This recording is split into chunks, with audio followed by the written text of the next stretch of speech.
Hi everyone, welcome to டக்குனு Hindi YouTube channel. இன்னைக்கான வீடியோல நம்ம சேனல்ல ரொம்ப ஹிட்டான ஒரு மெத்தட்ல தான் இன்னைக்கு படிக்க போறோம். அதுதான் நம்ம பைரமிட் மெத்தட். இதே மெத்தட் யூஸ் பண்ணி ஆல்ரெடி சில வீடியோஸ் நான் நம்ம சேனல்ல அப்லோட் பண்ணியிருக்கேன். அந்த வீடியோஸோட கமெண்ட்ஸ் எடுத்து பார்த்தோம்னா அவ்வளோ பாசிட்டிவ் கமெண்ட்ஸ், இவ்வளோ நல்லா ஈஸியா புரியுது, இதே ப்ராசஸை கண்டிப்பா ஃபாலோ பண்ணுங்க அப்படின்னு நிறைய பேர் கேட்டதுனால இன்னொரு வீடியோ இதே பேட்டர்ன்ல. ஃபர்ஸ்ட் டைம் பார்க்குறவங்களுக்காக சொல்லிக்கிறேன். மேல இருந்து ஆரம்பிப்போம். ஒரு சின்ன வார்த்தையா ஆரம்பிப்போம். இப்போ நான் எழுதியிருக்கிற மாதிரி போலாமா அப்படின்னு ஆரம்பிச்சு, வெளிய போலாமா அப்படின்னு கொஞ்சம் பில்ட் பண்ணுவோம். அடுத்து இன்னும் நல்லாவே பில்ட் பண்ணி, டீ குடிக்க வெளிய போலாமா அப்படிங்கிற ஒரு பெரிய சென்டென்ஸா கொண்டு வந்துருவோம். இப்படி ஒரு சென்டென்ஸ் எடுத்தாலே உங்களால 3 டிஃபரெண்ட் சென்டென்சஸ் கத்துக்க முடியும். சூப்பரான ஒரு ஆப்ஷன் இது. ஸோ வாங்க டைம் வேஸ்ட் பண்ணாம இன்னைக்கான கிளாஸ பார்க்க ஆரம்பிச்சிடலாம்.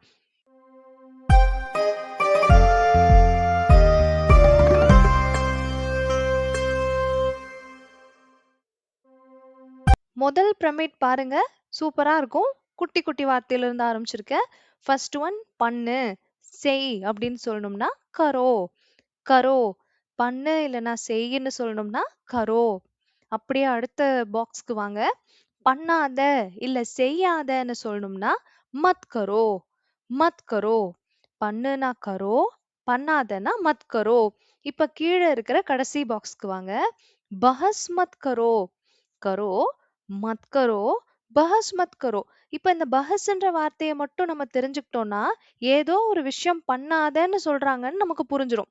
பஹஸ் அப்படின்னா ஆர்குமெண்ட், வாக்குவாதம் இல்ல விவாதம். இந்த மாதிரி வாக்குவாதம் பண்ணாத அப்படின்னு சொல்றதான் பஹஸ் மத் கரோ அப்படின்னு சொல்லுவாங்க. இப்போ உங்களுக்கு 3 விஷயங்கள் தெரிஞ்சிருச்சு. ஒண்ணு பண்ணுன்னு சொல்லணும்னா கரோ, பண்ணாதன்னு சொல்லணும்னா மத் கரோ, வாக்குவாதம் பண்ணாத, ஆர்கியூமெண்ட் பண்ணாத அப்படின்னு சொல்லணும்னா பஹஸ் மத் கரோ. கரோ, மத் கரோ, பஹஸ் மத் கரோ. ஃபர்ஸ்ட் பிரமிட் முடிஞ்சது. செகண்ட் பிரமிட் போலாம். டாப் பாக்ஸ், குட்டி பாக்ஸ் பாருங்க. ஃபேங்க் தோ. ஃபேங்க் தோ அப்படின்னா தூக்கி போட்டுருன்னு அர்த்தம். ஃபேங்கோ அப்படின்னும் சொல்லலாம். ஃபேங்க் தோ அப்படின்னும் சொல்லலாம். எதுனாலும் ஓகே தான்.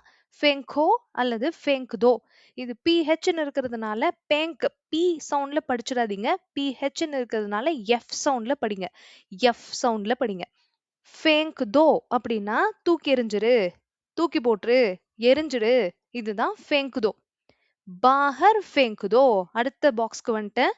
பாஹர் ஃபேங்க் தோ அப்படின்னா என்னது? பாஹர்னா என்ன வார்த்தை? வெளிய.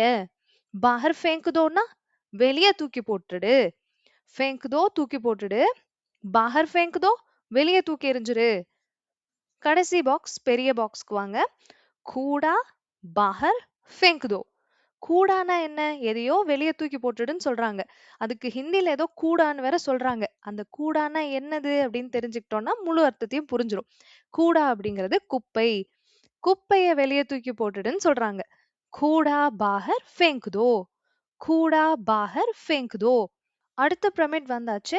நஹி ஹே அப்படின்னா இல்லைன்னு அர்த்தம். நஹி ஹே அப்படின்னா இல்லை. நஹி ஹே இல்லை. அந்தாசா நஹி ஹே அப்படின்னா ஐடியா இல்ல. இத பத்தி எனக்கு எந்த ஐடியாவும் இல்லைன்னு சொல்லுவோம்ல. ஐடியா இல்ல. எந்த ஒரு கணிப்பும் இல்லைன்னு சொல்லுவோம் இல்லையா? அதான் அந்தாசா நஹி ஹே. நஹி ஹே அப்படின்னா இல்லை. அந்தாசா நஹி ஹேன்னா கணிப்பு எதுவும் இல்ல, ஐடியா எதுவும் இல்ல அப்படின்னு சொல்றது அந்தாசா நஹி ஹே. ஒரு பிரமிட்லயும் பாருங்களேன், புது புது வார்த்தை ஏதாவது இருக்கும். போன பிரமிட்ல கூடான்ற வார்த்தை வந்தது. அதுக்கு முன்னாடி பஹஸ் அப்படின்னு வந்திருக்கும். இப்ப அந்தாசான்னு வந்திருக்கு. அந்தாசா அப்படின்றது என்னன்னு மைண்ட்ல ஏத்திக்கங்க.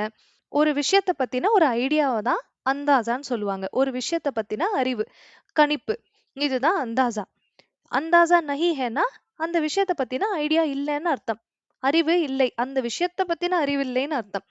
அடுத்தது முஜே அந்தாசா நஹி ஹே அப்படின்னா எனக்கு ஐடியா இல்ல. எனக்கு அத பத்தின எந்த ஒரு கணிப்புமே இல்ல அப்படின்னு சொல்றதுதான் முஜே அந்தாசா நஹி ஹே. சோ 3 விஷயங்கள் தெரிஞ்சிருச்சா? நஹி ஹே இல்லை. அந்தாசா நஹி ஹே அப்படின்னா ஐடியா இல்ல. முஜே அந்தாசா நஹி ஹே எனக்கு ஐடியா இல்ல. முஜே அந்தாசா நஹி ஹே. நெக்ஸ்ட் பிரமிட் போறோம். குட்டி பாக்ஸ் பாருங்க. ஃபர்ஸ்ட் எடுத்த டாப் பாக்ஸ். ரஹேகா அப்படின்னா இருக்கும். ரஹேகா இருக்கும். என்ன டென்ஸ்ல பேசுறோம்? ஃபியூச்சர் டென்ஸ்ல பேசுறோம். எதிர்காலத்தை பத்தி பேசுறோம். இருக்கும், நாளைக்கு இருக்கும், நாளான்னைக்கு இருக்கும், அந்த மாதிரி இருக்கும்னு சொல்லணும்னா ரஹேகா. ரொம்ப முக்கியமான வார்த்தை இது.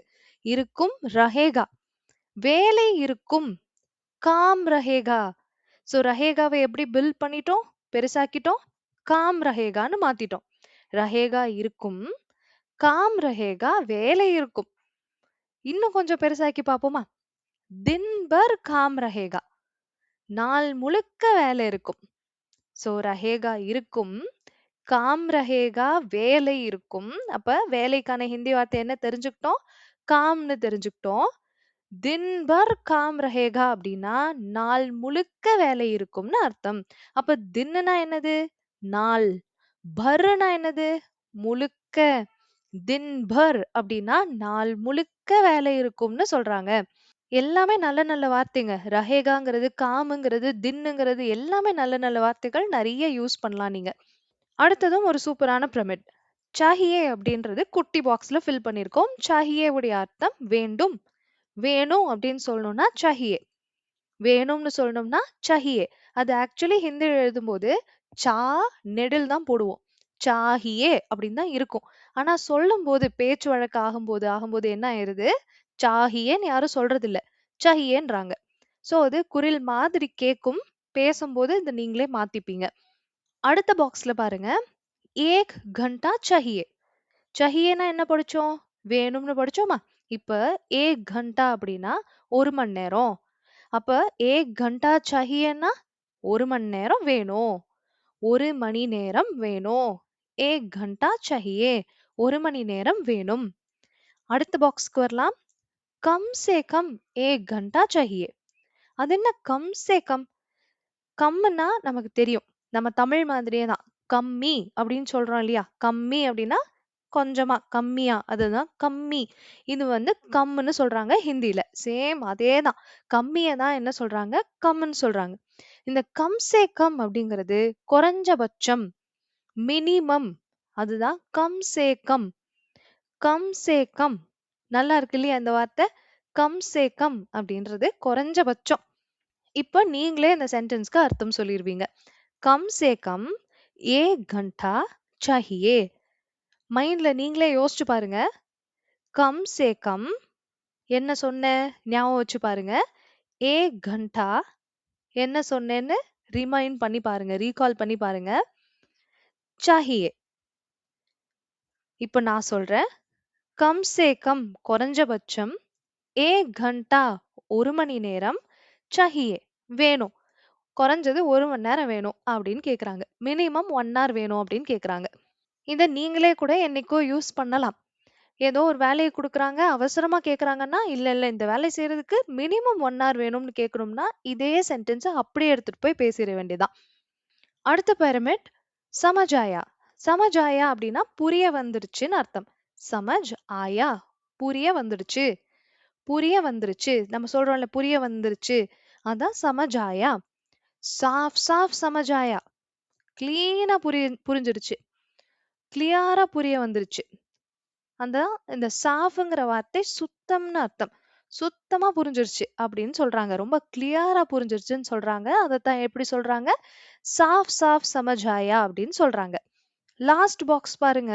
முஜே சாஃப் சாஃப் சமஜ் ஆயா அப்படின்னா எனக்கு கிளியரா புரிஞ்சிருச்சு. சமஜ் ஆயா புரிஞ்சிருச்சு.